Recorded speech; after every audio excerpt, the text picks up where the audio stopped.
Dëshmitari kyç I vrasjes së komisar Dritan Lames nuk është më I mbrojtur. Pas zbulimit të identitetit, tashmë është vendosur edhe jeta e tij në rrezik. Megjithse policia nuk e ka raportuar si ngjarje, burimet e Ora News kanë zbuluar se shtetasi Fatmir Vladi është tentuar t'i bëhet atentat. Në datën 15 shtator, pra 2 javë më parë, Vladi, I njohur edhe si dëshmitari I mbrojtur me pseudonimin Arben Doka, përpaksa nuk është hedhur në erë bashkë me makinën e tij.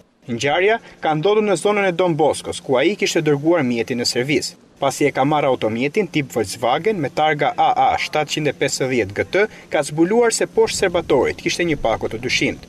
Dyshimi për lëndë shpërthyese ka detyruar Vladin që të njoftojë uniformat blu, që në fakt kishin detyrën për ta ruajtur 24 orë në 24. Megjithëse ky atentat në tentativë është mbajtur I fshehtë nga policia, efektivet antieksploziv kanë çmontuar pakon dhe kanë shmangur shpërthimin që mund t'i kishte marrë jetën dëshmitarit të vetëm të prokurorisë që pretendohet se ka parë momentin dhe autorët e vrasjes së oficerit të policisë Dritan Lamaj. Ndërkohë, pas kësaj ngjarje, mësohet se një ditë më parë, prokurori I krimeve të rënda, Eugen Peci, ka zhvilluar një takim me drejtorin e ruajtjes së dëshmitarëve. Për këtë ngjarje, policia e Tiranës reagoi duke u shprehur se alarmi për lëndë eksplozive ka qenë fals.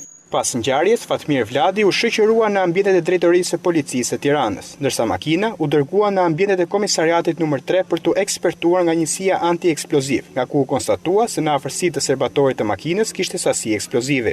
Fatmir Vladi, 43 vjeç me origjinë nga Tropoja, u strehua familjarisht në një ambient tjetër për t'i garantuar atij më shumë siguri. Ndërkohë, ditën e mërkurë, Vladi pritet të dëshmojë në gjykatën e krimeve të rënda, mbi atë çfarë ka parë natën e 24 shkurtit të vitit 2013, kur u vra komisar Dritan Lamaj. Gati 2 orë nga publikimi I lajmit ka reaguar dhe policia e shtetit. Blut kanë mohuar vërtetësinë e lajmit, por pa dhënë detaje mbi ngjarjen e 15 shtatorit, ku raportua se në zonën e Don Boskos kishte dyshime për një mjet ku ishte vendosur eksploziv.